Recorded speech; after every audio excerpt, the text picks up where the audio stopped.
we touched on it a little bit earlier, but KJ, what do Man United need to do now, in your opinion, striker-wise? Because obviously we're going to have to pivot away because Gyökeres is going to Arsenal. We've known that for a while. There are links this morning with in both directions. Some saying he's rejected us, some saying he really wants us, to Osimhen. There's obviously been the talks in recent weeks about Ollie Watkins. What do you think, mate? So I don't think Osimhen's happening. That hasn't been on the cards for a long time for Man United. Obviously, his head keeps popping up, but I've accepted the fact we're not signing Osimhen, so we can't go Osimhen. Ollie Watkins is doable, but would I want him for 60 million? No. 35 to 40 million on like a 2-year +1 on 150k per week. I could deal with that for a stopgap signing while we look for the next upcoming striker to be our guy. That's fine. I can deal with that. Hell to the no to Dominic Calvert-Lewin. You see that, brother? That my man is a fashion model before he's a footballer. He is a hospital patient before he's a footballer. I do not want Calvert-Lewin, nor do I believe Man United will sign Calvert-Lewin. We are not going to go anywhere near that, brother. Just because his agent is offering him out and he's pimping him out just to get a move, which is doing his job, and our name's been brought up, it doesn't magically mean that we're just going to magically sign him. When there's been reports saying, "Oh, Dominic Calvert-Lewin is on Man United's list," that could be a list of 100 people. And he could be number 100. So does that really mean that that's the next target we're going to get? Does it really mean we're going to go out and sign Dominic Calvert-Lewin on a free? No. So I don't think we're going to get Calvert-Lewin, nor do I want him. Man United, okay. So we can't go from our plan A, which was Delap, to plan B, which was Gyökeres, to plan C, which whoever. Say if plan C don't work, we can't go to plan D, E, or F.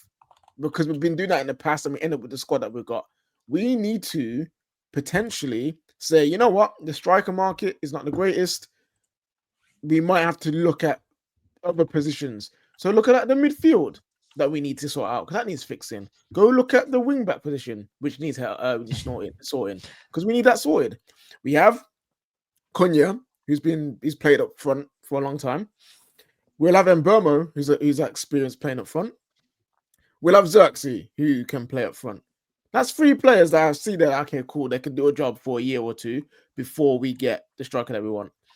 We need to sell Rasmus, obviously, because he's not good enough.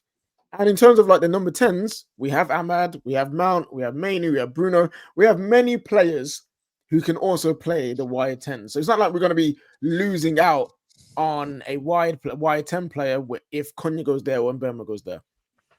So Man United, if plan C is Ekitike, for example, which I wouldn't mind happen, and we can't get him, don't go for plan D.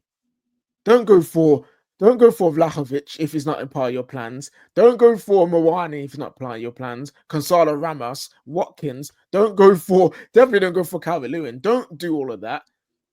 Then go refocus and look at other areas of the pitch that need strengthening. Because we all know that Man United this summer won't be fixed. It was never going to be fixed. It was never going to be sorted out in one summer.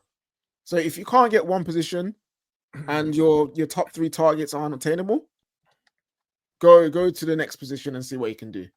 Because we've been in this cycle for too long where we just take what we can get, and we end up with players that aren't good enough, end up with players that are overpaid, end up with players who don't really want to be there, and then we stuck with them for 4, 5, 6 years and can't get rid of them. So, yeah, that's what I think United do. Have one more shot at a striker, whoever it will be, and then after that, go move on to different areas of the pitch that need sorting.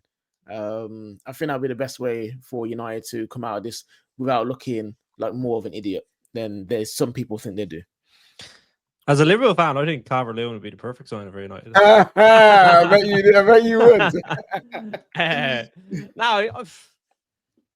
Yeah, like listen, I don't think Calvert-Lewin is good enough for what he's wanting in that area. But I'm trying to think now. Like, I don't think they're going for Sesko. I kind of think he's probably. I think the way Sesko is maybe being talked about is that United aren't at the level that he wants to be at. I think he wants to play in the Champions League, maybe for a better team. I think Arsenal would have been the perfect choice for him. But who do United go for? Like, I seen there was talk of Jackson. potentially Nicholas Jackson. But like, what other options will be out there that are realistic and that United could afford, and that want to go to United? Because like next season, what would be good for you? Like, what is the target for United next season? Like top 10, top half? Yeah, Europe. If we can get a Conference League or Europa Funny you League, say that, Jamie, because I was gonna say something along the same lines that beggars can't be choosers, KJ. Like, man's naming these big strikers like Osman, Ekatike, all these players that, respectfully, other big teams have been in for. And I'm not saying you're not a big team. I mean, at this moment in time, even Tottenham, I've had to have this realization sometimes when we're going for targets at the moment, we're not the most attractive. You guys have the law that you're Manchester United is a big club, but away from that at the moment, there's nothing really bringing you to Manchester United as an institution. What's there right now? Is it a good manager? You don't know if Amarim's actually that good. People that have worked with him will know whether he's good or not, but new players probably thinking, it doesn't look like a comfy situation over there. Also, they've seen what's happened with Ten Hag and Ineos and all these changes. There's loads of players leaving right now. They saw the way that Rashford's got treated. His numbers being given away already to Cunha and all that. Garnacho wants to leave. Anthony wants to leave. There's a lot of moving parts. So I don't really know whether Man United is the most attractive proposition. But when you did name strikers like Vlahovic, I know I would agree in saying Dominic Calvert-Lewin's below your level, although it would be funny to see him, turn up in a Man United shirt, probably take it to Paris Fashion Week, do a little strut, It's definitely the Man United thing, put some PR business behind it. But I think Vlahovic and those types of strikers are probably at your level, and you're probably going to have to look to make a smarter acquisition rather than one of the bigger acquisitions. And I think that'll probably be the better move for Man United, signing a player that fits the profile of team the profile that you need, rather than going for that bigger signing or the goal scorer. Because I don't necessarily think you're going to need a goal scorer next to Cunha and Mbeumo. You probably just need someone who can facilitate them and work with them. Yeah, I don't necessarily think it's about beggars being choosers, because people were laughing at the idea of us getting Cunha and Mbeumo and we landed them. Yes, we've missed out on our two main striker targets, which is frustrating. And we know it's harder to sign now than probably ever before in my lifetime as a United fan. But I would be frustrated more with Dominic Calvert-Lewin as the first choice new striker, because I do not believe that is the level that we're at. Rivals say, yes, it is. Because the same rivals that said that Newcastle and Spurs and Arsenal and all these clubs would land the Cunhas and the Mbeumo's ahead of us. So I'm not taking what you're saying too seriously. I'm not going to have an immature reaction to it and cry, because I would just be more angry at the club for not aiming higher, because I do believe we can sign better than Dominic Calvert-Lewin. And yeah, where I agree with you though, George, is it's probably not going to be a player of the level of a Gyökeres, because there's only a handful of them around.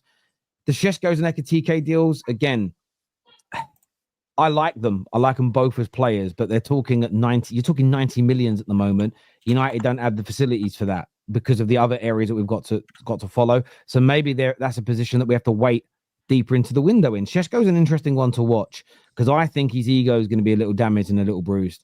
The reason why a lot of, and also frustration with Leipzig, because I think he joins Arsenal if Leipzig lower their asking price, and it's like they've pushed it up throughout the course of this summer. So I wonder what his attitude is going to be like, whether he's going to be fully committed. Publicly, he'll tell journalists he is, but is he really going to be like that? Is he going to start pushing for a move? Can that price be lowered? Because I do think it would be an interesting opening day of the season. Man United, Arsenal, Gyökeres and Šeško against each other. There is something about that which would add drama. But look, I still think that United should be looking at Matetas. I think that Ollie Watkins, although again, he isn't on the top of my Christmas list, and Ollie Watkins for a season or two as our main nine is a vast improvement. So a lot of people say, how could you go from Gyökeres to Ollie Watkins? We're not. We'd be going from Højlund to Ollie Watkins, because that's actually what's playing for us right now. So again, Man United fans, don't be drawn in by the banter and all of that nonsense. It's just banter. It's not fact. So I still think we've got some good options out there. We've just got to get it at the right price. But I think KJ is correct. If we're looking at strikers, because there's been an update from Fabrizio in relation to Mbeumo. It's not really an update. He's just saying that negotiations are still on, the deal's still on. The player still wants United. I'm like, we all knew this already. It's the structure. If we can't get a striker at a decent price at this stage of the window, I agree with you, KJ. Move on to other positions that we can improve, because what we have added with Mbeumo and Cunha is far more goals to the team. So there are goals there. I do want a number 9, but I don't want to drop those 60, 70 million. Again, if you're going to drop 65 million on Ollie Watkins, that's only a few euros short of what Leipzig want for Šeško. So I'd rather pay the extra 10 million euros and get someone who's got the career ahead of them than Ollie Watkins. Although Ollie Watkins, compared to Šeško, is more proven at this stage. So you could argue he'd be better. There is actually a report for you.